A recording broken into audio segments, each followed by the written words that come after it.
Drag racing fan Lee Craft here, Monday Morning Racer, and back in studio. And it does feel good to be back in studio. Had an epic road trip of nearly 5,000 miles and something like 10 states, and knocked off 4 or 5 that I had never been to, all covering the great sport of drag racing. It began with Eddyville, Iowa, and the Funny Car Chaos event there, then on to Kearney, Nebraska for Funny Car Chaos there, and then I did a huge loop all the way back around to Topeka, Kansas for the Heartland Nationals. Well, welcome to Between the Slicks, episode 104, 104th episode of Between the Slicks, and later on tonight, we have got a great guest lined up. She is the newest sensation to Top Fuel in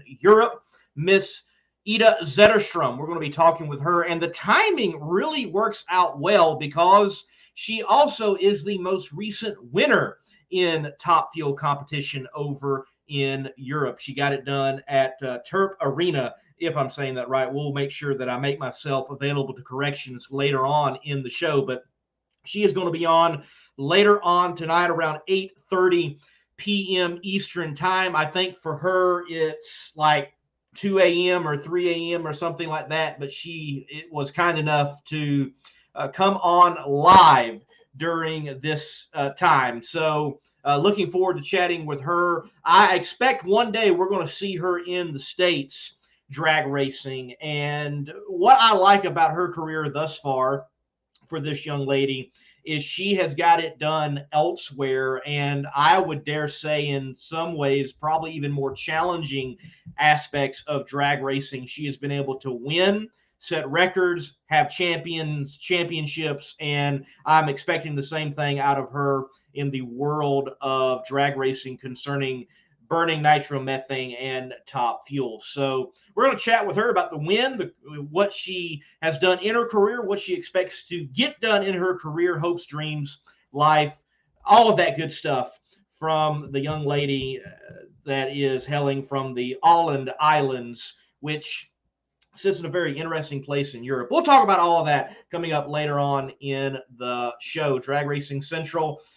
And MMR is not in the car. Yes, I am done with the trip. Pat said, I've been jealous of your trip. Well, it was a great trip. It was good to get it in. Was able to see Devil's Tower, stop by Little Bighorn Battlefield, and like I said, knock off several different states. Knocked off several steaks. I did do that. Had a lot of great steaks along the way. Darren Williams Jr., American Hot Rod Entertainment. I got to say thank you to him. He helped out a bunch while I was on the road. Thank you, Darren, for that. I greatly appreciate it. Co-hosting while I was on the road, it definitely helps to have someone hit the buttons when you're operating from your cell phone. So thank you, Darren, for that. Guys, make sure you stay subscribed, stay tuned in to American Hot Rod Entertainment on YouTube and Facebook, Twitter, Instagram for a lot of great NHRA drag racing information. Kyle Lang says, what's up, buddy? Man, Kyle, I'm doing great. Kyle Lang is the chief starter for the PDRA. They just wrapped up with a great race at Maple Grove. We're going to be talking about that in just a little bit. All right, just a little bit. And in drag news for tonight, got a lot of drag news tonight. And then the burn down segment, maybe a shorter burn down segment, but definitely one that I think is worth talking about. I was shocked over something once again at the NHRA at Heartland Park, Topeka, or Heartland Motorsports Park, excuse me.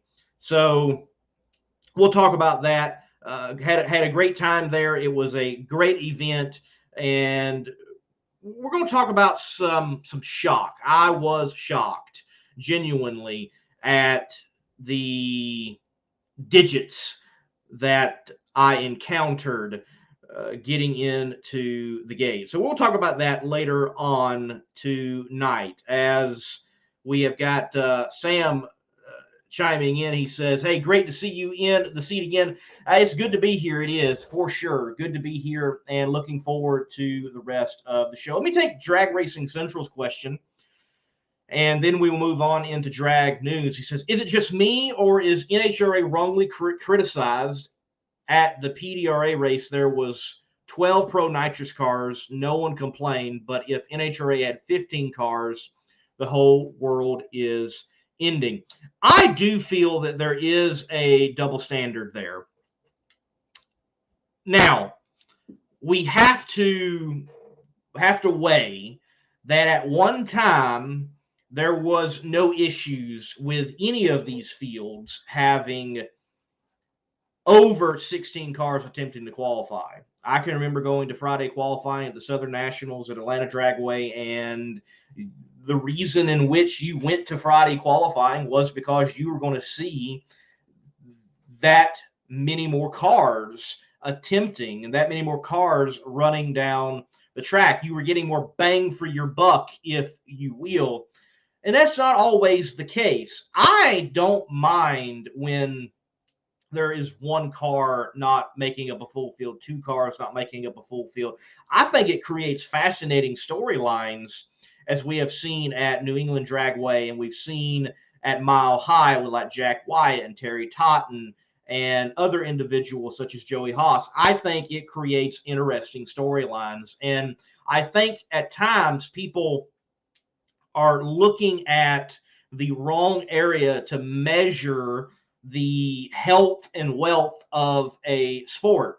The PDRA, yes, they oftentimes they're not bothering to look at the fields and whether they're full counts or not. You have two classes of pro mods split, and if you had them running together, you'd have well over the 16 cars needed, but you would have a lot of people going home, and therefore with a lot of people going home, you might have people that wouldn't bother showing up anyway, which is an ingenious mechanism, if you will, to the PDRA, that they have it split pro nitrous, pro boost, and they get more cars out of it actually. And though it's not a full field per se to that particular running style, when you combine them, you've got more bang for your buck as a spectator, and I think even as a racer, because you've got opportunity in that particular field to race.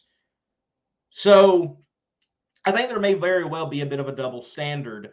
And for everyone that makes the argument, well, we need to figure out a way like to run Top Fuel and Funny Car together, then you're going to run into a situation of, well, in fact, you probably won't have that many. You won't have that many more cars coming out, and you won't have a situation of it making the sport better, because you're only going to decrease the amount of cars that are going to attempt to qualify, and you eventually just have 15 cars, period, on the premises, on the parking lot, in the pits, instead of having 15 for one and 15 for the other. So I think it is a bit of a double standard, and I think it's also inaccurate, and I don't think it's the right measuring line stick to see whether drag racing is being successful or not. I don't think it's the right place to look.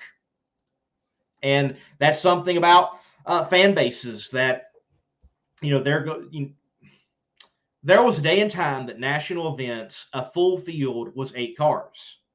Not every national event had 16 cars per field. Some national events were, in fact, 8. And you had however many cars attempting to make a 8-car field. And you have this mentality with people. It seems like it's a 20-year span, and people only really know about 20 years worth of racing, 20 years worth of football, 20 years worth of whatever it is. And if they're not somewhat of a student of diving in a little bit deeper into history and gleaning the nuggets, if you will, of, hey, this was a little different than what it is right now, they completely overlook that, yeah, the sport has changed and the sport has evolved and the sport has continued to move forward. I mean, there used to be one national event, then there was 2, then there was 4, then there was so on and so on and so on. And I think we're at a point with, in particular, NHRA, that they have really got to begin thinking about changing the model completely for their national event. But yeah, DRC, I think looking at just car counts and how many people are entered, I don't think that's the best way to look at the health and wealth of drag racing. You got to remember, Brainerd is up there. And for some of the teams that would make up that 16th place, that 17th place, that 18th place, most of those teams, guess what? They're not around that Brownsburg, Indiana hub. They're coming from some other region in the country. An example, Paul Richards Racing. Well, they're out of Florida. Are they going to go to Minnesota? I mean, yeah, if they had the full funding, but they don't have full funding. So why go to Minnesota? Why go out west? You'll see them at Charlotte. You'll see them at Gainesville. You'll possibly see them at Reading. You might see them at Indy. But why go that far when you don't have full funding? And I think that's something people realize. There are not a lot of these cars out there in the country, period. There's just not.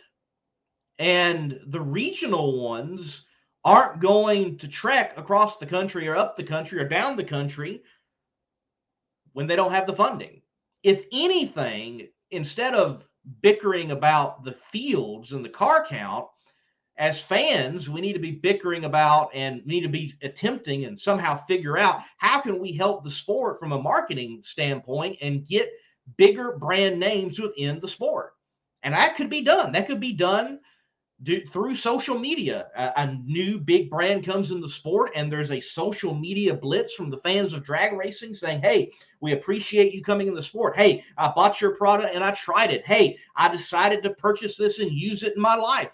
Whatever it is, and show that, hey, there is value to being in drag racing. And that trickle down and throughout the rest of the sport to the competitors themselves. I think that's where the gamemanship has got to be upped. It's in the marketing department and not just in the fielding of cars. Yeah, we could have 20 cars out there. Are they going to be 20 cars of quality? No. Maybe up the marketing and have 16 full-time cars and of good quality? You never know. I think the health and wealth and the sickness and the element of the sports are in far many different places than what people easily want to try to pin and peg it on. There's my take. Very quickly, Pat says, my opinion, doesn't matter how much money you have to make the decision if this event is good or affordable for you and your team. It's a big country and it costs a lot to go from one end to the other. And that's it. That's exactly what I was getting at. It's you are getting to a point when you go to somewhere like Seattle, Sonoma, Denver, Epping, Brainerd, you get to those places and you don't have full fields because you're asking that much more out of a regional team.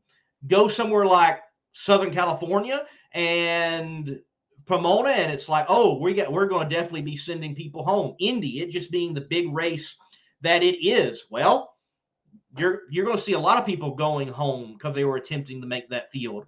And you can see that in Texas. It's easier to get to, Fall Nationals. I expect there are going to be several people going home from that event. We can see it in Norwalk, Ohio. That one is easy for a lot of those regional teams to get to. That's what's happening here. And people aren't realizing that, and they're not seeing that. Quickly, Darren Williams Jr. says, In-N-Out Burger needs to get back in drag racing and sponsor Bobby Bodie. That would fit really well, I think. Bobby Bodie, sponsored by In-N-Out Burger. I think that would fit well. And by the way, Bob Bodie, the dad, there was actually plans for him to race this weekend, but it's going to be Bobby in the car. He's been driving well, been gaining a lot of attention, looking forward good things out of him this weekend there as well. So, yeah, that would be cool to see In-N-Out Burger back in the game. And look, In-N-Out Burger back in drag racing may be more advantageous for them now than it ever has been, because In-N-Out Burger is no longer just a Southern California brand. You can fly to other places and see In-N-Out Burger.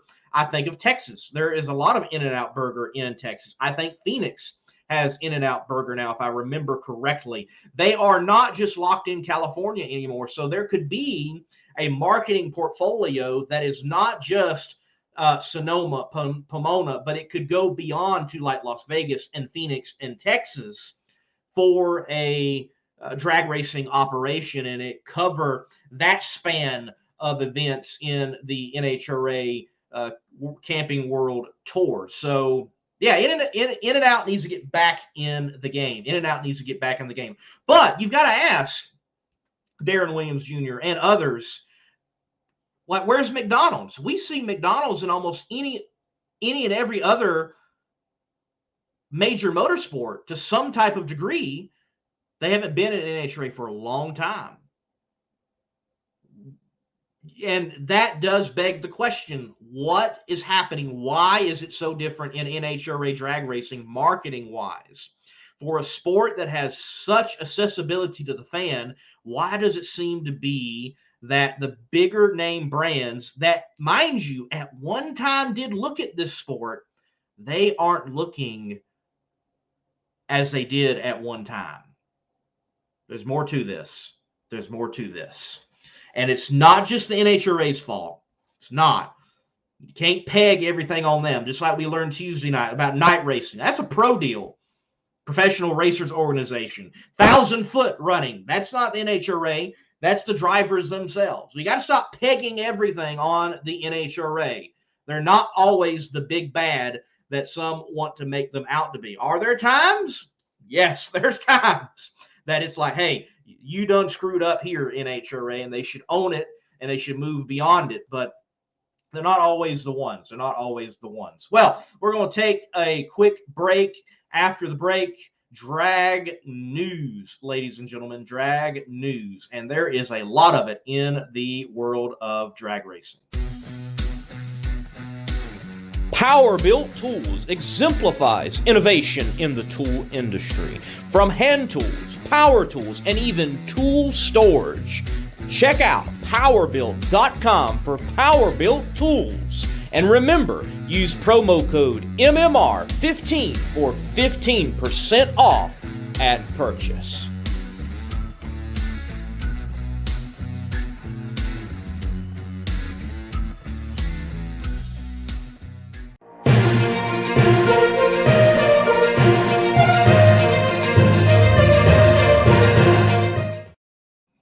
All right, in drag news, let's go over it. There is plenty in the world of drag racing that is going on and that is happening. Hey, congratulations to the winners of the Heartland Nationals there at Heartland Motorsports Park, Topeka.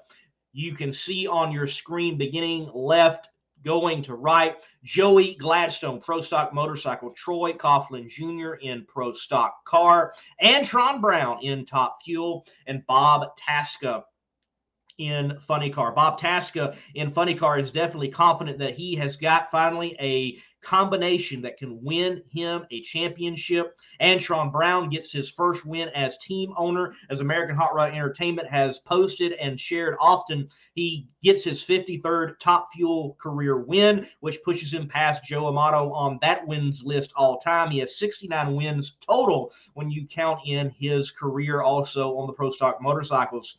And the back-to-backers over here to the left, Joey Gladstone and Troy Coughlin Jr. both go back-to-back with their both second ever career wins at the level at the highest level in NHRA drag racing, the Camping World Touring Series. Congratulations to them. And ladies and gentlemen, if you want to hear from them and their remarks on their win on the Monday Morning Racer YouTube channel, there is the press conference interviews with each driver, and yours truly did ask questions as well, along with Bobby Bennett from CompetitionPlus.com and Joe Costello, National Dragster, in the media room as well, asking those drivers about their day, their win, and what is in store for them.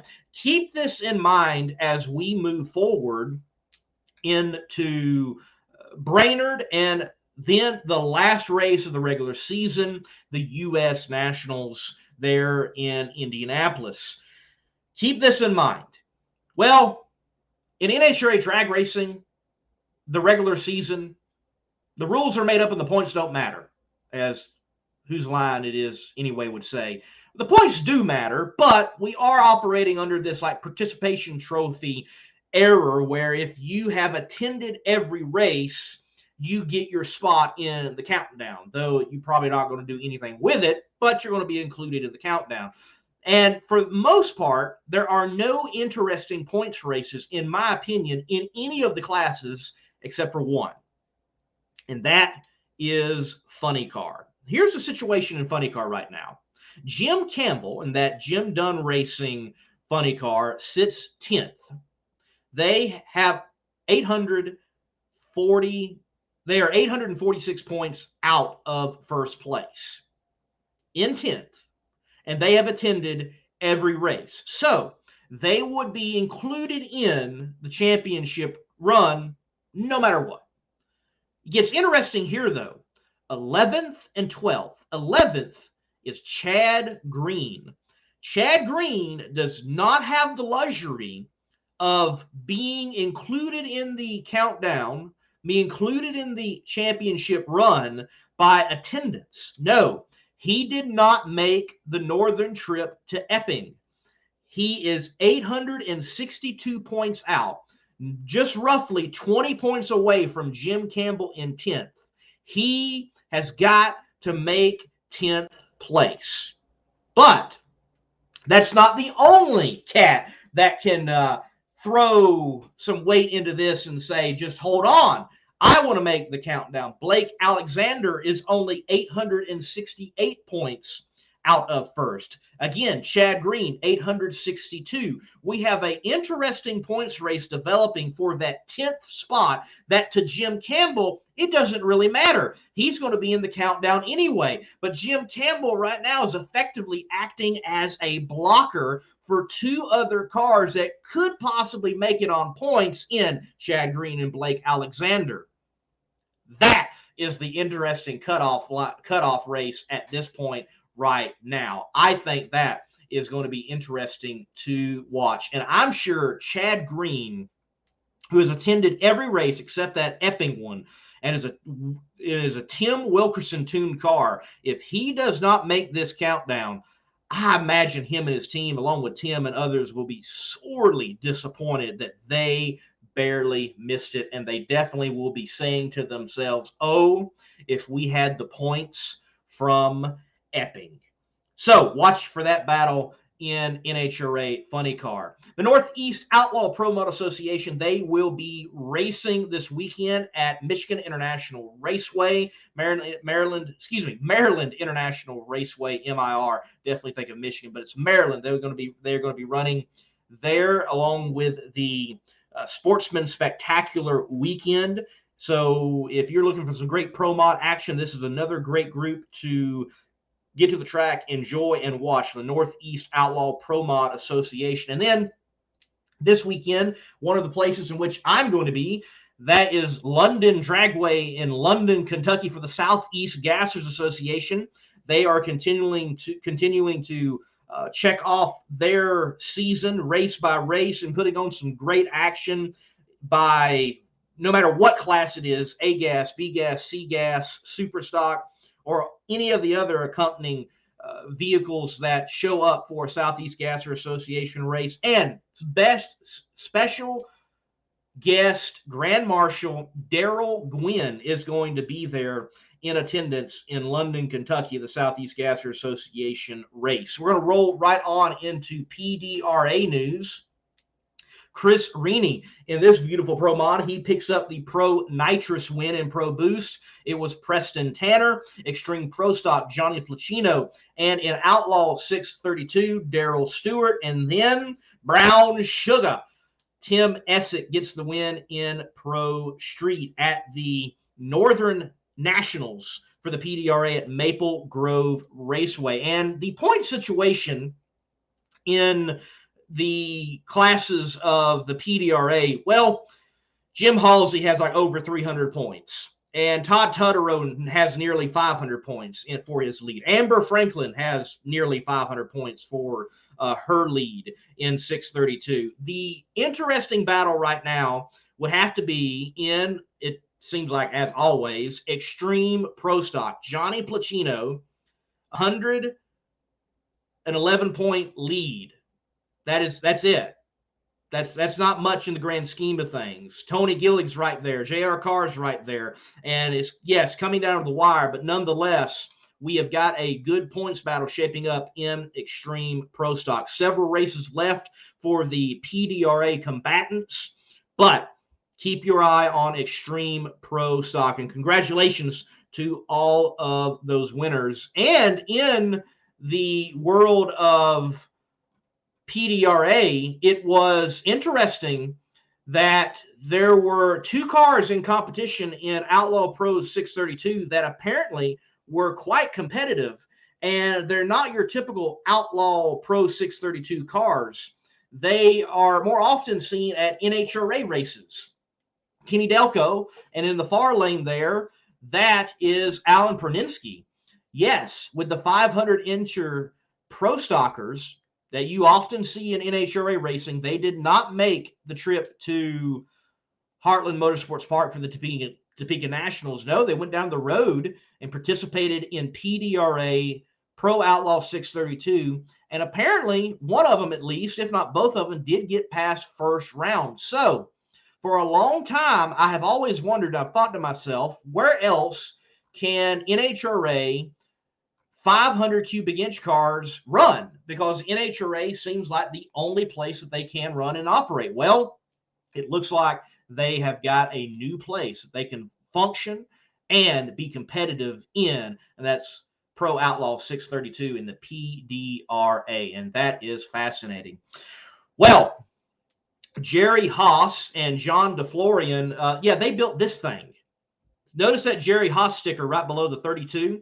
This project, in conjunction with Principia College in Elsla, Illinois, this solar car, the American Solar Challenge, they do 1,500 to 2,000 mile races being solar powered. This machine, the chassis, as you're looking at now on screen, was built by Jerry Haas Chassis, in particular, the shop foreman, John DeFlorian. Yes, the same guy that runs Mountain Motor Pro Stock. He works there at Jerry Haas's shop.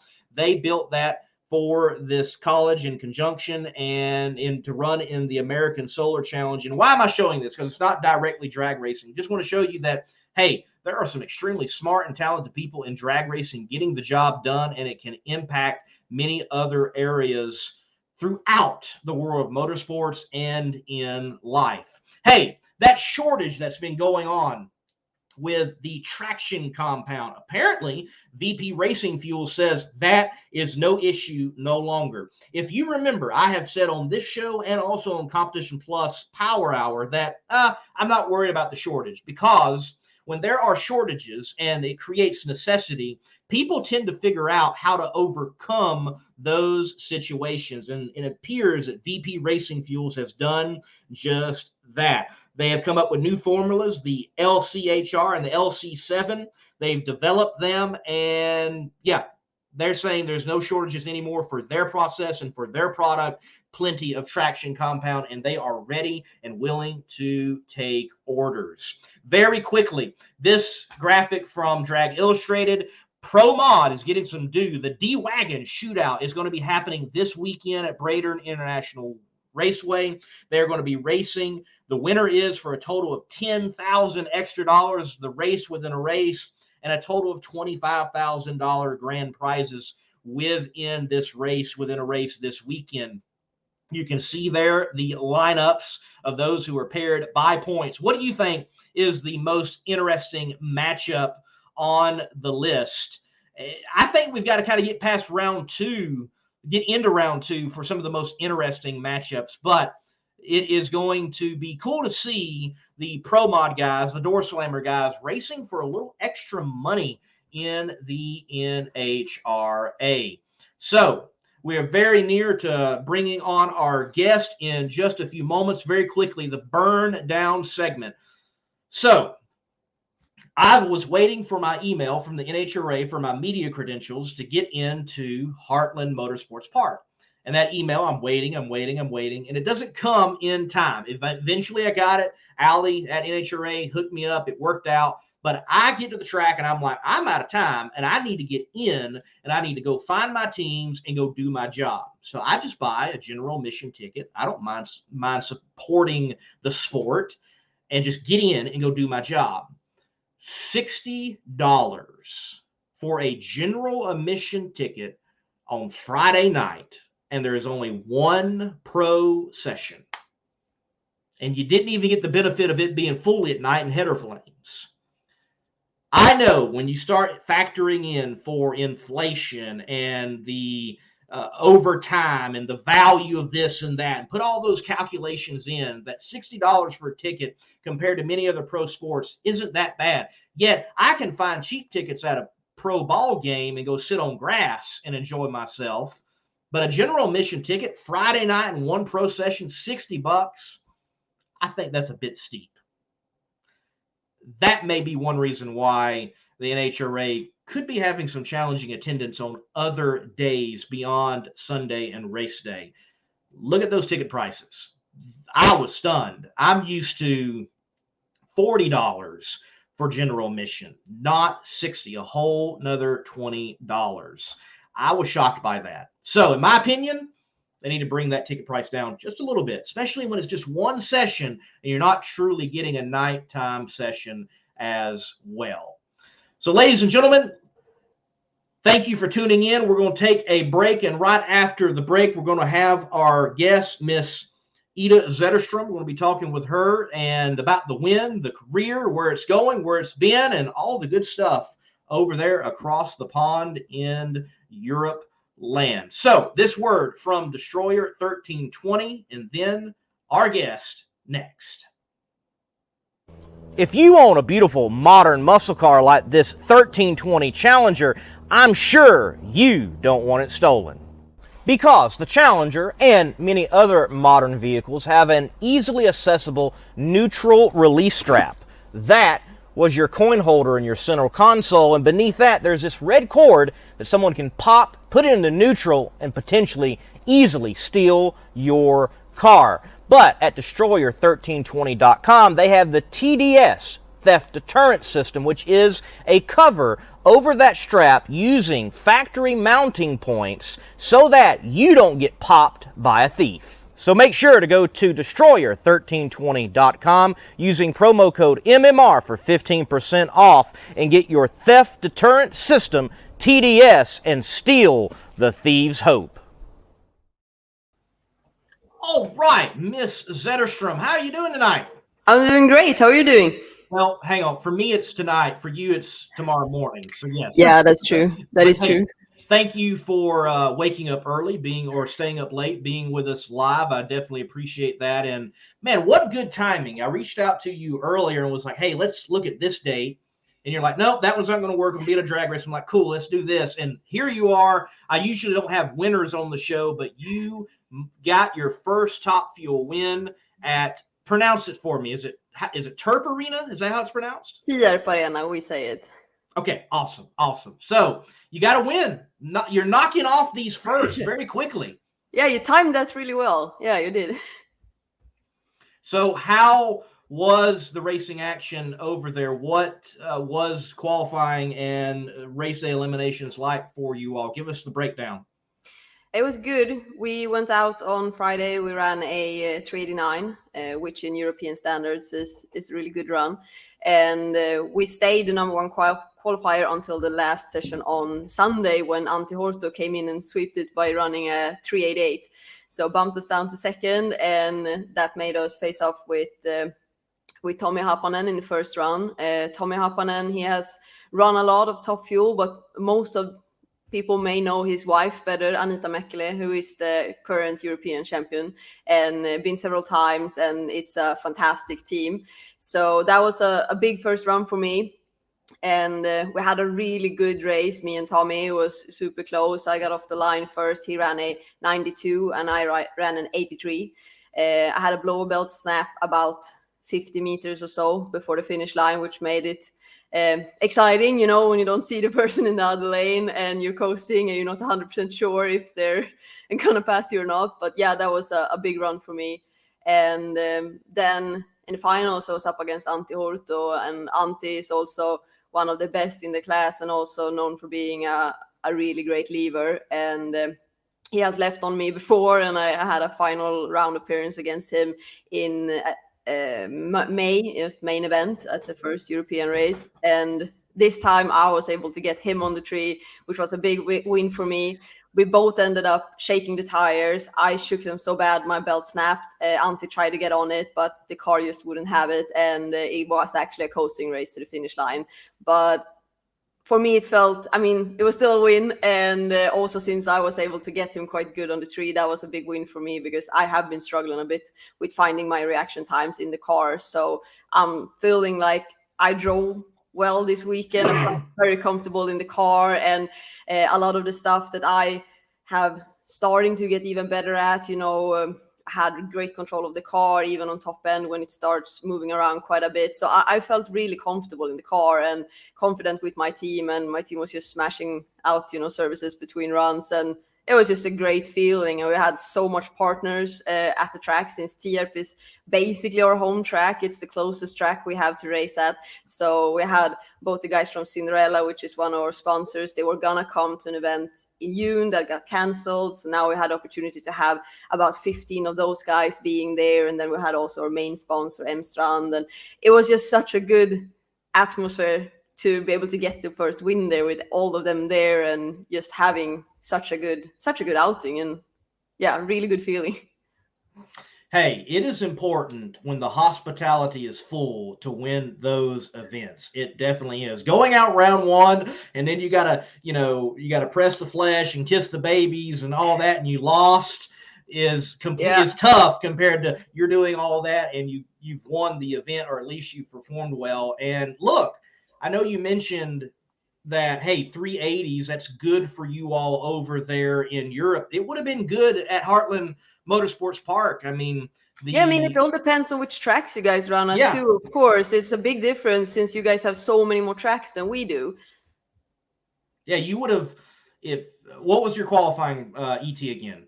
389 was my qualifying, and the best in race day was an 83. So all right, so 389. You would have qualified 15th, I believe. You actually would have knocked out Terry Totten, and Buddy Hull, who I work for, would have stayed at the 16th spot. So, 389, and then 383 later in eliminations. It's definitely nothing to sneeze at. It's definitely good times, and you are the first to the 370s in Europe. I mean, congratulations on that. Thank you. Yeah, that was big. And I mean, Rune has a great handle on these cars. I run for Rune Fjeld Motorsport, and he has 3 cars in Europe. And he definitely is the guy with the most experience over here. He's been doing it for well over 35 years.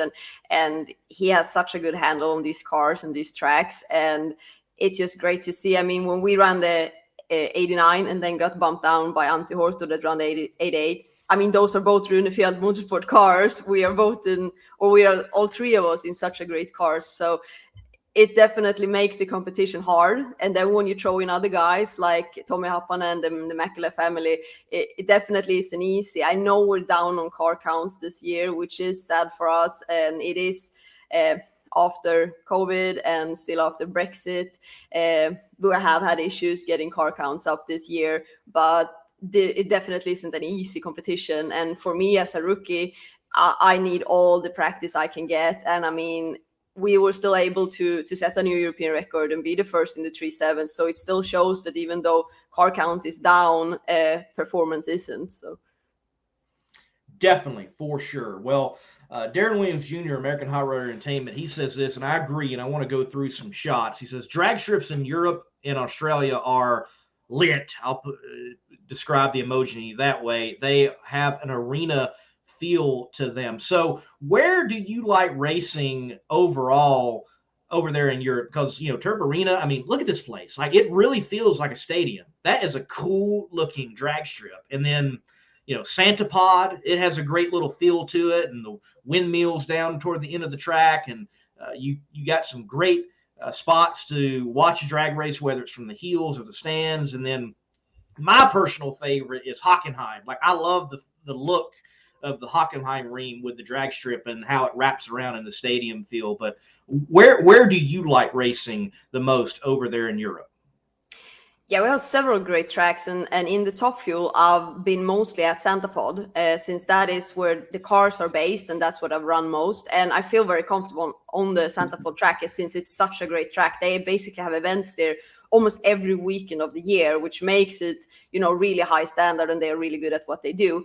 But I mean, you can't deny that there's something special about Hockenheim Ring. It's coming up. We're going there next weekend, and I haven't been there since I raced the bike there in 2019, and that was the first time I was there racing, and I was blown away. First of all, like you say, it wraps around the track, so when you actually come in with the bike or with the car, you have people coming almost over you and the whole way, and it's really cool, and the atmosphere there is definitely something out of the ordinary. And I remember, having raced in Scandinavia with the bikes, and of course people were interested in everything, but all of a sudden, you wake up and you go out to warm up the bike, and all of a sudden you have 200 people watching us warm up the bike, being on the two-step on a super street bike. That's not normal in other races, that people pay that kind of, interest in a warm-up for like that. So they definitely have a special crowd, and that makes the whole atmosphere really, really cool. And I can't wait to get back there. I think it's going to be one of the coolest events of the year for sure. Certainly, yes, returning, and it seems like at least in Europe, there may not be a lot of drag races, but the fan base is very avid over getting their nitro, getting their methanol, and experiencing the quarter mile, 1,000 feet, and eighth mile drag racing, whenever it comes and however it comes. Yeah, that's true. And I mean, on Santa Pod, they easily have 60,000 people on the grandstand. And I mean, when you pull around, you're going to notice that. And I mean, most of them, they stick around they have the night show on Saturday night where they basically run, everything from bikes to Top Fuels at night in the dark. And they put on a great show. And I think this is the highlight of the year for a lot of people. And it's the same with the big races on Santa Pod. I mean, those really are the highlight of the year for a lot of them, and they have such great crowds. So it definitely is nice to see that. I mean, even though like car counts may be down and everything like that, it feels like there's a really good fan base for drag racing over here, and it feels good for sports. So how many more races are in the season? And here in the U.S., we have the U.S. Nationals coming up, which is the biggest of them all. Yeah. But what is the big one in Europe? I would say, of course, there's a lot of pressure on the finals. The finals is run at Santa Pod Raceway. Usually this season should have been 6 races in the European season, but 2 were canceled, one in Finland and one in Sweden, after reasons during COVID mostly. So our season is really short this year with only four races, and we are 2 races in, so it's Hockenheim and Santa Pod to go, with the Santa Pod being the final. So we pack up and leave for Hockenheim Tuesday morning. We're driving down there, and since I'm in Sweden and Finland, or right between, and we're driving down to Germany. After that, we take the van and we drive straight away over to UK to leave it, and we actually fly over to US Nationals for Indy to watch and to meet up with some friends, and then we fly back to UK, and I land on Wednesday, and we start our race on Friday, and that's the final. So it's gonna be a couple hectic weeks for me now, and then driving the car back after the UK race. So it's definitely hectic for the most like 3-4 weeks from now, but I think it's gonna be really fun. All right, you mentioned where you do hail from, and I'm going to throw up the image because Americans are geography challenged out of their own states. So you are from the place circled in red, little islands, the Åland Islands. Is that how you say it? Yeah, we say Åland in Swedish, okay. But it's Åland Islands in English. So I'm actually born in Stockholm in Sweden, and my mom is from Åland Islands, and we moved there. I've been here for 15 years about. So it's a small island. We're only 30,000 people living here, and it's really calm and quiet. It's fantastically beautiful in the summer. It takes a lot of travel wherever we have to go, since we have to get on a ferry. But yeah, it's a great place to call home for sure. So I was doing a little bit of research, and on Google, it was like the autonomous zone or the autonomous islands. Yeah. So what's happening there? They own their own actual country, or are they connected to Sweden, to connected to Finland? What's going? Because the language is Swedish, right? Yeah. But it seems like it's got more identity to Finland. And Yes. what's It's a Finnish happening? island, so I carry a Finnish passport, but I speak Swedish. I actually don't know any Finnish at all. So the whole island speaks Swedish. Everything is run in Swedish over here. But we do have like our own parliament, and we do have some own laws. We have our own like police enforcement, but we can also get people from Finland. And it's kind of like it's run a little bit on its own, but it's still part of Finland. And we also are demilitarized, so there's no military going on over here. It's like a safe zone, so to say. So there's not allowed to be any military activity on our island. So yeah, it's definitely a special island, and can be hard to explain for people that hasn't been here, just since it's so special. But if anyone wants to come to be here on vacation or anything during summer, I would definitely recommend it. It's really cool. Yeah, photos looked spectacular. I used to watch a show that did like flyovers, and it was all that it was, set to Yeah. music. And the Scandinavian flyovers were always spectacular, little fishing villages and the Yeah. islands and things of that nature. So you definitely live in a beautiful part of the world, for sure. Well, Kyle Lang, the chief starter for the PDRA, he says her dad has a cool racing history too. And he does. Like, you aren't just getting into this freshly. You have been in racing one way, shape, form, or fashion all your life. And you are now living out the dream at the highest levels in Top Fuel. And this is apparently, as I've heard on many shows and other views, you're living it out. This is where you want to be. So is it as good as you ever thought it was going to be? Yeah, and I'm just getting into it. I mean, I'm still learning every time I get in the car. I would say now I started my license a little over a year ago. I still don't have that many runs. I mean, if you look at a rookie in NHRA, they may have a full season under the belt, and I mean that's about 20 or so races.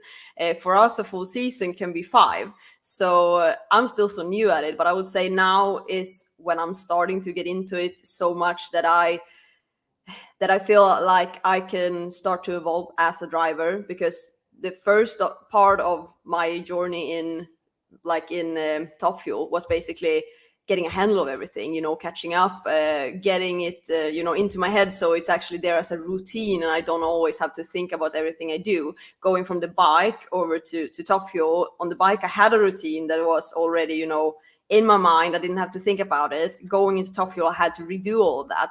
But now I'm feeling that it just gets more fun every time I get into the car, as I feel like I can evolve so much as a driver. And also having the great team that I have, we get along so well. We had a whole team here at Åland Islands. In between, we did some show runs in Norway, and then we were going to run in Tierp in Sweden. So all the team came over here, and we spent a few days here, had a ton of fun.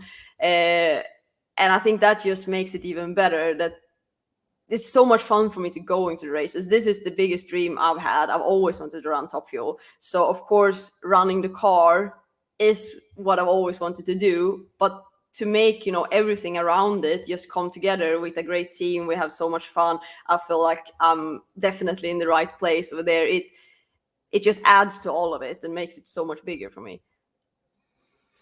Well, your career, where it's at now, obviously anybody in any segment of a career has a beginning. Junior dragsters, you did that. I did junior dragsters. So anytime I encounter someone who has done junior dragsters, I have to ask the question, what are you still implementing to this day in drag racing that you picked up that early on in junior dragsters? Yeah, I would say since I raced junior dragsters since I was 8, first couple of years, since you're so young, it's basically getting to know the car. My dad was always, he wanted me to get to know how the car worked and how the racing procedure worked and everything like that. But I would say that, like, the later years in junior dragster was a lot about how you race, being consistent. I know, like, junior dragster racers, we qualified by reaction times. We made a choice of not trying to go triple zeros to get that top reaction, because usually the kids that went for that, they didn't have consistent times. They may have had one really good time, one that was a safe time, and then they had a red lit. We instead choose to go for like a low reaction time that you could keep in race day without being too excited and red lit. So we might qualify, I don't know, 8, 9, 10. But on race day, we continued to just run on the same way all the time, and that was what knocked the other competitors out, because we had a consistent way of racing, while a lot of other racers may have just been, taking a chance to try and get the qualifying right. And we did the same with how we staged. We always staged very shallow. That was so that we would know exactly where the car was, so that I would know that my reaction times were exactly the same. And we just tried to do that with everything. Just have a routine that was the same all the time. We knew how we raced. We didn't have to get nervous about, am I gonna red lit during first elimination rounds, because I don't really know where I am.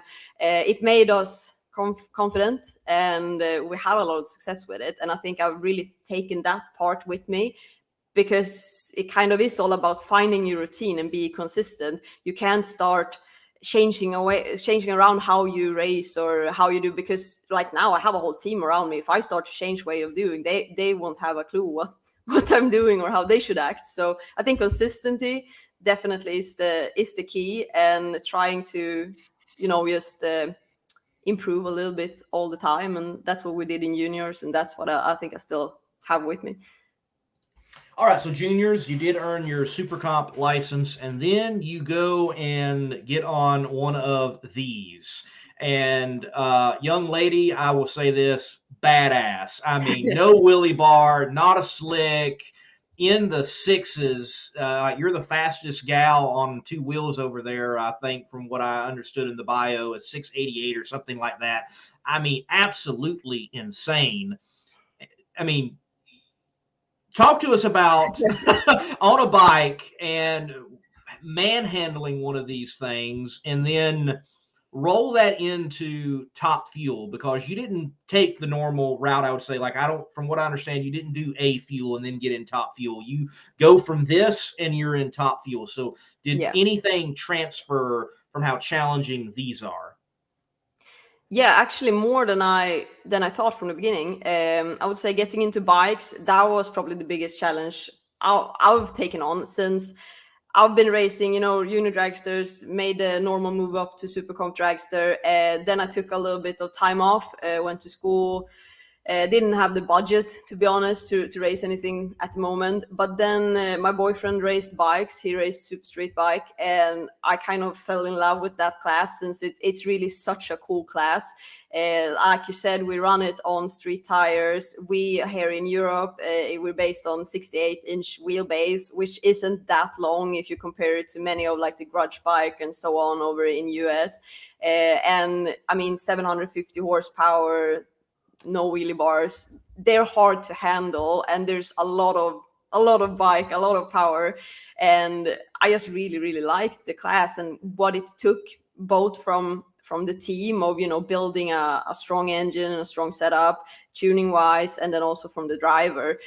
Now, actually, at the moment, we are allowed to run with, traction control, wheelie control and such. But when I started, you weren't. Everything had to be, just hand controlled, which I thought was so cool. I mean, there's nothing going to help me if that high wheelie comes up. It's just I have to get it down. I have to learn how to steer it and control this beast. And when I started getting on this is the first bike class I raced. It was, of course, hard, because there was so much for me to learn. I mean, I couldn't even do a burnout on a bike when I started. That was like my first part. I think it took me half a season or something over here to like make a proper burnout and get out of it, because I had no bike experience at all. But as I learned even more and got into it, I was hooked. They're really, really cool, and like the feeling of adrenaline and everything running these classes is like beyond anything else. And we ran like you said, a 688 as a best. And at the time when we did that was the second quickest in Europe. We went 215.55 miles per hour. And I mean, that's more than but the Pro Stock bikes are pulling. Of course, since we have the power adder being the turbo and they run the naturally aspirated, we do have higher speeds. But I mean, that's quite of a high speed on a bike like this. So yeah, they were definitely a beast to handle. And I kind of thought that making the move to Top Fuel, I wouldn't be able to take much of it with me, since everything is so different. I mean, you steer it different, you sit different, everything is different, the feeling is different. But mentally, they're quite the same. They're both like beasts with a lot of horsepower, a little bit too much horsepower, and you're constantly just waiting for what's going to happen and making a quick decision on what to do. You can't sit on any of these cars or bikes and think too long of what you're going to do, because then it's too late. So you kind of just act on instinct. And I think on the bike I built up that instinct of when to lift or not, or so to say. And I think I could take that experience with me moving on to the Top Fuel, because things happen so quickly and you just do what you in the moment feel is correct. And like I said, you always have to just sit around and wait for what's going to happen, or how you should steer it, or if you should lift or if you shouldn't. And yeah, in the mental part of it, it's kind of the same. So we've got a question from Ralph White, and I wanted to get here eventually. He makes note and asks, what is the Top Fuel licensing procedure? Can you transfer it to the United States? And I know you have an ultimate goal of getting over here and racing NHRA Top Fuel stateside. And from what I understand, you actually have to kind of go through everything again, even though you've done it in Europe. Or has that changed? To be honest, I don't really know, but I do know that when there's been other Europeans coming over to race in the pro classes, like Pro Stock Bike, we had Elvira Karlsson did it a few years ago. Then I know that she had a license, she had raced on European events over here, and they were able to transfer it over by showing that they could provide, evidence that she could run and that she had what it took to have the license, and then they could actually bring it over. So I can't say I'm 100% sure. I haven't actually looked into that licensing part that much, but I do also know that there has been over the years several Europeans coming over to race. So I can't see that would be a huge issue, since it's happened many times before. Right, Smack Smith, Lex June, even currently, and then from Australia, David Grubnick when he was driving. So it hasn't been uncommon. British guys also. So yeah, it's throughout the years there's been several Europeans coming over doing it. So I don't think that's where it should get stuck. Right. And I'll go ahead and ask what John Garrett is asking too. When can we see you in the U.S.? And that happens more often than what people might think. Like, I have seen you and been like, I got to be over here and handle whatever I'm doing, because like at the Gators I was working, but you were at the Gators this year. Yeah. You were at PRI this past year, and I was at PRI, so I haven't been able to say hello to you in person actually, but I'm like, there she goes, and I got to go this way. But yeah, when's the next time you're going to be stateside? I'm gonna be in US for the US Nationals in Indy. I won't be racing, but I'm gonna be there. So we'll actually go there like in between Hockenheim and Santa Pod. We're gonna visit some friends, watch the race. I have some meeting up with some companies I'm talking to, and yeah.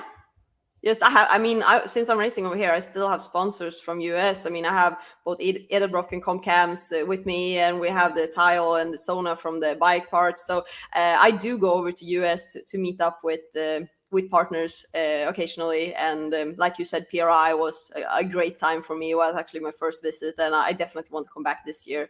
But next time stateside is not that far. It's beginning of September then, but no racing. Okay, cool. Yeah, I've got Funny Car Chaos out at MoCamp, but maybe Monday of the U.S. Nationals might be able to get to see you. Certainly, you got an open invitation to come hang out at the Doug Foley pit if you want to come on around. And you never know, he might see if you can get fitted in his car. He's willing to let some folks ride in it. So U.S. Nationals, man, that's going to be a fun one. Definitely a lot of great storylines going into it, and look forward to seeing you there and you having fun there. And look, from what I can tell, you are a fan of other motorsports. It seems like, at least. So I'm going to bring this photo up. You've got the Hooters Racing 24, Chase Elliott, tank top. Okay. And then I've noticed on the top fueler, I don't got a photo showing it, but you've got the number 94 on the car. So I'm curious, is there some Elliott fandom, in your life, whether Bill or Chase or at least NASCAR? I'm gonna be honest with you. 94 is I'm born 94, so that's why I'm racing 94. I raced 94 on my first bike, in Super Street bike. Switched over when I bought the Lucky bike that was called Lucky 13, and I raced with the number 13 for a few years.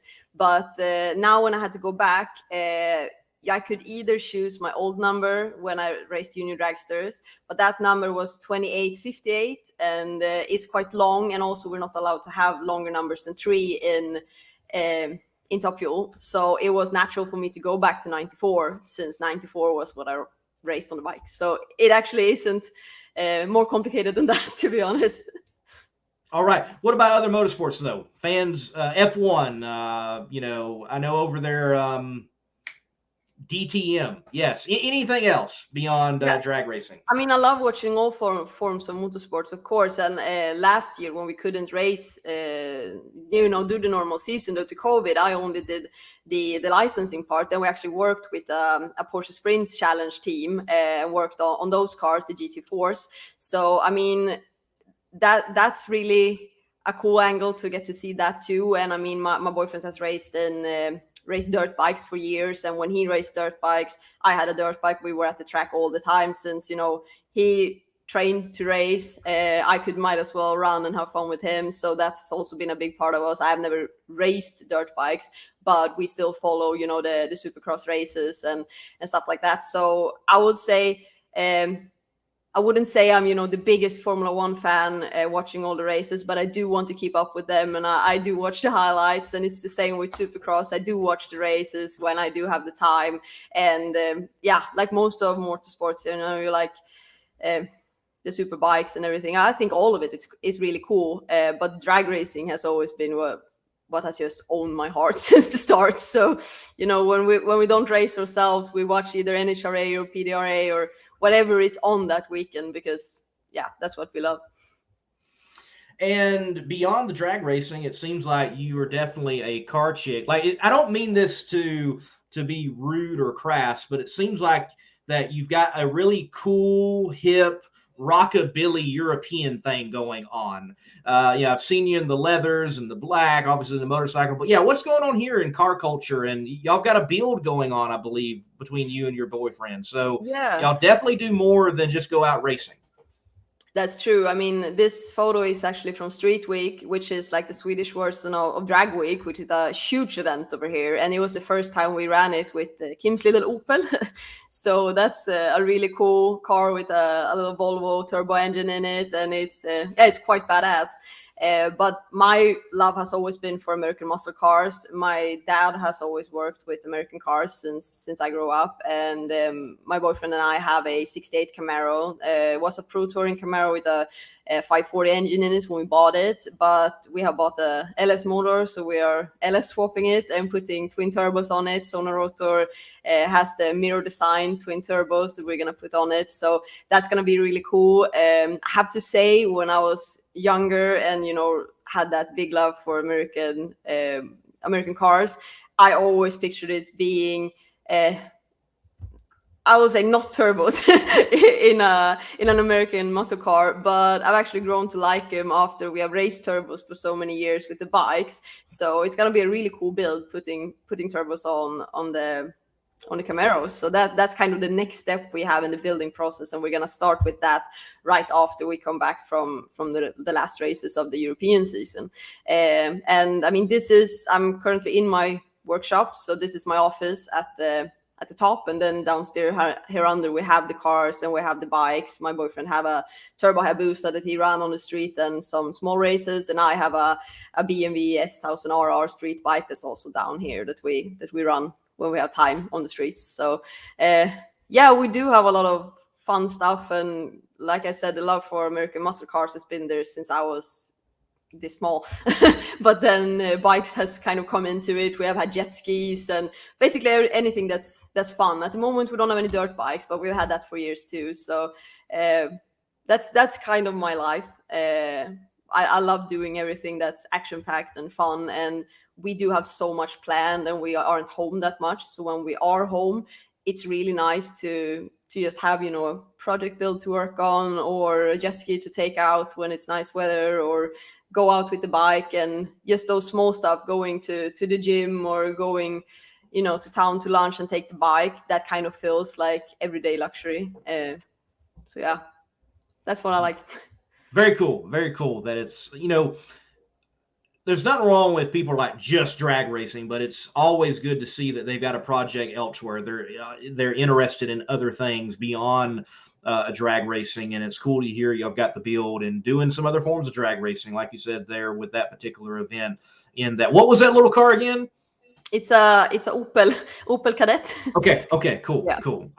I've been to Great Britain once, England, and I remember the first time I pronounced it first Vauxhall, because there's an H, and it's like, oh, we don't pronounce the H. He's like, I didn't even realize there was an H in it. I'm like, yeah, okay, it's Vauxhall. Okay, cool. You know, yeah, very interesting. And then they drive on the wrong side of the street too. So I mean, yeah, I only made one mistake the whole time I was there. One mistake. I got off on an exit and cars were coming at me, and I was like, you know, dumb American. Excuse me. So it easily happened there. Yes.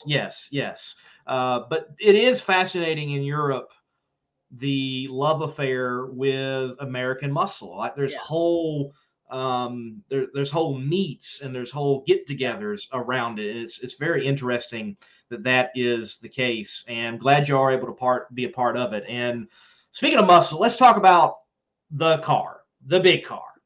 And I want to just give you some time to talk about your sponsors, because to me, they are, well, foreign. And I mean, that would make sense because you're over in Europe. So talk to me about mstrand.ax. What's that all about? mstrand.ax has been with us actually since I started racing with the bike. It's a great company. It's a local company over here in Åland Islands. Mstrand is actually Möckelöstrand, if you take the whole name of it.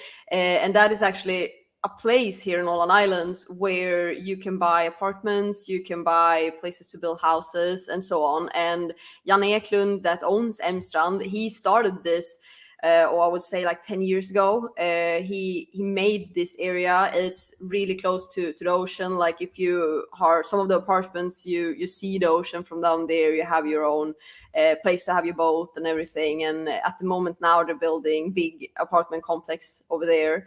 They also have other projects, like where I'm sitting now in this shop. They built these for like a year ago, so this is really new. We moved in after that, and they built like three big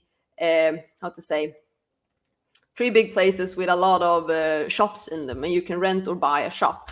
And it hasn't been anything like that over here in Åland before, so that was really, really good, and has been a great project for him and for, you know, us on Åland Island that wants to have somewhere to have your car or your boat or your bike or whatever you need, or to base your work from. And at the moment they're also building apartments that are literally right by the seafront. Like if you go out, you can take 2 steps and you can jump in the ocean, and it's right in Mariehamn, which is the heart of Åland Island. So he has some really cool projects. And what's also really cool with these places is that you can buy these places even though you are not from Åland Islands, because Åland Island is a little bit special in that matter, that you can't come from outside to just buy whichever land you like. And that is just because, let's say someone with a lot of money from Germany or Russia or whatever wants to come and buy, you know, basically the whole island. They can't. You have to be born here. You have to have like a permit to be able to own land like that. So if you move here, you usually have to either buy land or an apartment or a house in these places where you're actually allowed to own, or you have to rent for like 3 to 5 years before you can search for this permit to buy wherever. But all of these houses and apartments he builds, you can buy, even though you're not from here. So it has made, for example, people from Sweden that wants to really move over here, they have taken the leap to move and bought a really nice house or apartment over here. So I think what he's doing is really good for Åland Island and everything going around over here. So could I say that the Top Fuel Dragster as a marketing platform is a high-speed billboard of come work, live, and do business here on the island? On the Paradise Island, yes. Awesome. Very cool. Well, that's glad to see that y'all are able to go around Europe and get the exposure, and hope that brings in that many more people to the island, and more businesses, and more money and wealth for everybody. That's good. Yeah, that's what we want. Right. It's good to hear, because look, island economies, it can be challenging. Yeah, definitely. An island. Yeah, that's true. And then, I mean, we have Cinderella here, which is a kind of funny story. I've also had Cinderella with me for years from when racing the bike. Cinderella, of course, people think about Cinderella, the classical Cinderella, the movie, or so on. Right. Cinderella is incinerational toilets.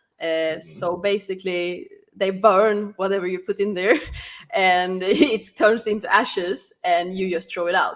It started out as something you had for your cottages, weekend houses, and over here in Åland Island, that is huge. I mean, we do have a lot of summer houses, vacation houses, and it's not so fun, especially if you rent it out, to have to, take care of someone else's dirty work afterwards. So this was good because it's all ashes, so you throw it out. Last couple of years, they also started doing these for RVs. So if you know, for example, Kabe, that is like a camper van, really popular and big over here in Scandinavia, you can actually buy them from factory with a Cinderella in them. And then there's no, these small ones you have to go and empty or anything. You don't have to have a fist fight over who has emptied the toilet, because it doesn't smell anything. It's not gross in any way. It's just ashes. And that's what Cinderella does. And they have been great to have on board. And personally, I worked with the product a lot since I sold it on the old company I worked with. And we instantly found that it was the best product on the market. There have been several brands, but Cinderella there has been no comparison. So when they wanted to work with me, I approached them a couple of years ago, since we needed something for the bus. And like I said, we didn't want to have a fist fight over who to empty it, so we want to have a Cinderella. And I got in contact with them, and they're just great bunch of people and easy to work with. And these kind of stuff, usually there isn't an issue, but let's say you sell something and there is an issue, then customer service, that's what's going to make the difference. With these guys, you give them a call and you haven't even been able to explain the whole product, that they just say, we'll fix it. And it's no headache for anyone, and I just love them. So they have been on board for many years right now, and I'm super happy to have them on board. Yeah, the first time I saw Cinderella, the description script under it was in another language, and I'm like, I don't know how to translate that. I'll word it again. And then I saw your car at Santa Pod, and it had English script, and it's incineration toilets. I'm like, that is a fascinating sponsor, and I never would have thought the name Cinderella would be associated with the toilet. I mean, but I guess they're turning crap into ash like a pumpkin into a carriage or something. The thing is, in Swedish, Cinderella is Askungen and Askungen, and in Swedish, ashes is ask. So it's actually like a play of words. Oh, okay. So it's hard to understand, maybe like in English, but in Scandinavian, you do understand it, and it's kind of nice, and it's kind of what they are like. They always say like, it's in Swedish, we have a phrase that's called skitbra, which is basically, if you translate it right over, it's shit good. And that means it's really, really good, like the shit. And that's when they say it like that. Yeah, this is the shit. So they're funny. They're great couple of, guys working on the Swedish side. It's actually a Norwegian brand, and they're great over there too. But I've been in contact with the Swedish guys, and we always have a great time when I meet them. And I mean, this is such a good concept for, all of the RVs, the trailers, the buses, and everything. So I mean, there is a big market on the racetrack. And then also, I have so many people coming up to me at the races and saying, I've been looking into this for my RV or for my cabin or so. And since I've sold them for so many years, I can explain them back and forth. It's no issue. I've tried them so much. I know them. So it's easy for me to create value for them, and it feels really good for me. Well, getting some praise here, Matt Angie Smith of NHRA Pro Stock Motorcycle fame saying you're doing a good job, ex-motorcycle racer. Thanks, guys. You guys too. So yeah, no, I mean, fascinating. You got two brands that could really translate well to running over here in the States, bring some business to the islands. And then, here in the States, the small home, tiny home, living in a van concept has just exploded. And one of the things you got to figure out is like, where do I do my business? And there you go. Yeah, You've got I've a actually solution. talked to Cinderella about it, because I mean, just look at NHRA Camping World. I mean, Right. Yes. There's no better fit. Yes. And I think they actually are looking into getting over to the US market, because I would say, I mean, there's no better product to get into these RVs and everything. And like you said, the tiny homes, the compact living and everything like that, it really is a good choice. I know they're already in Canada. Canada also have a lot of the vacation homes, so it is a really good fit, I feel like. So yeah, we'll see what the future holds. And like you see on the car, I also do have some American sponsors with me, like Edinburgh and Comcams, which is perfect since that's what we use, for our builds. And we have a lot of fun stuff coming up with them for the Camaro project. And that's also a great way for me to be able to, provide value for them, since I mean, it's one thing to just slap a logo on the car. I'm not one to do that. I want to be able to represent companies that I really believe in and that believes in me. And, we have, you have to look at it as a business. The company you work with, they should get at least as much as they put into it, even more. Otherwise, it's just money placement without interest. So everyone I have on the car with me, I feel like we both get such a big value of working together, and I feel really proud of all of those companies because I know them. I worked with them for years. I worked with them before I've had them as a sponsor, and I think that really makes a difference, and I'm really happy to represent them. All right, one more sponsor. They're on the spill plate. I'm not familiar with it at all. The Mekonomen. Yeah, Mekonomen is really big in Sweden and around here. Mekonomen, we have Mekonomen Åland as a local dealer that we use. Mekonomen, they basically sell car parts. It's basically like, I would say, walking into a Summit shop but smaller, since of course it's smaller over here. But they do also sell parts for American cars. So they do a lot of. They sell Edinburgh Comcam stuff. They can take home all the parts you need for your American cars, and not just your American cars. You can have your European or Japanese car or whatever. They will fix parts for you, and they have a lot in store too. And the Swedish, it's like a chain. The Swedish Mekonomen, they are really big. Have a lot in store. You can order online, or you can even service your car and stuff like that. But it's the local guys here in Åland Island we work with, and those are. They have the best service on the island, and they're so easy to deal with. And yeah, we've just been using them for so many years. So that's also one other thing that you know where you always go, and you feel happy when you walk in because you like the people, you like the products. It's easy. So that was just another one of those great fit that just came together, and we're really happy to have them on board.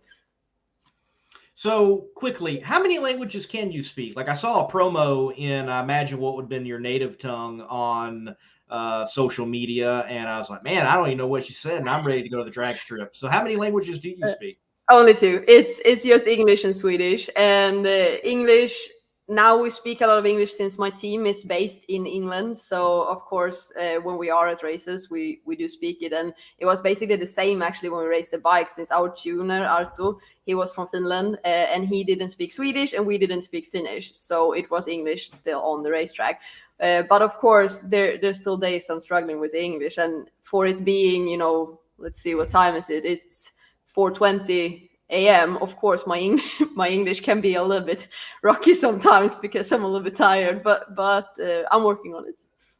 No, your English has been fine. It's been great. No, you cannot tell that it's a a second language, or you're not used to it, familiar, you've been doing a fine job with it. Let me throw in a word for you, the word y'all. In the South, it is a beautiful word. It really covers a span that the English language has forgotten about. So y'all, just throw that in there. It will help you out a lot. Trust me. I'll try. Yes, y'all. Beautiful word. So Ida will wrap it up here and let you get some sleep or get on to work or whatever you need to do for the rest of the day. Thank you for coming on. But where can people find you and follow you on social media? Recently, you had one of your YouTube videos blow up and get like 30,000 views. So congratulations. That always feels good. Oh, thank you. Yeah, I just thought I would give that YouTube thing a try. I did a small blog from when we were testing in UK. Yeah, I think it's closing in on 30,000 views, which was yeah, I didn't expect that since I haven't really uploaded anything before that. I want to try and make more of those sort of videos. It has been a little bit hard since I basically do all my social media things myself. I video, I edit, I post everything, I answer the comments. I don't have anyone helping me with that. And time is a little short, especially when you do everything like that. So it's been hard to get it in on the other races, to be honest, but I would really like to keep that up. We have some other shorter forms of videos there too. So YouTube, you find me on Ida Zetterstrom, and it's on YouTube or Facebook or Twitter or LinkedIn. It's Ida Zetterstrom or Ida Zetterstrom Racing, drag racing, and on Instagram it's Dragster FIA, so it's Dragster FIA, as you can see here on the handle here. So that's an old username that's come with me since I raced uni dragsters when I was 8 years old, and my dad called me Dragster FIA, and I had a little mascot in the car that was called FIA, and that was Dragster FIA.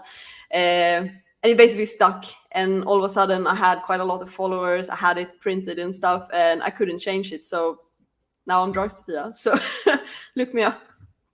All right. Well, look, one last question, because I noticed this about you early on. It's not one of the first things I ever noticed.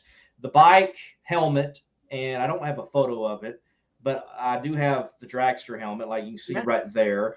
You have gone with the Venom theme. Like, you've gone anti-hero instead of, everybody usually goes Spider-Man, Spider-Man. No, you're like Venom, and you've embraced that. So why the anti-hero route?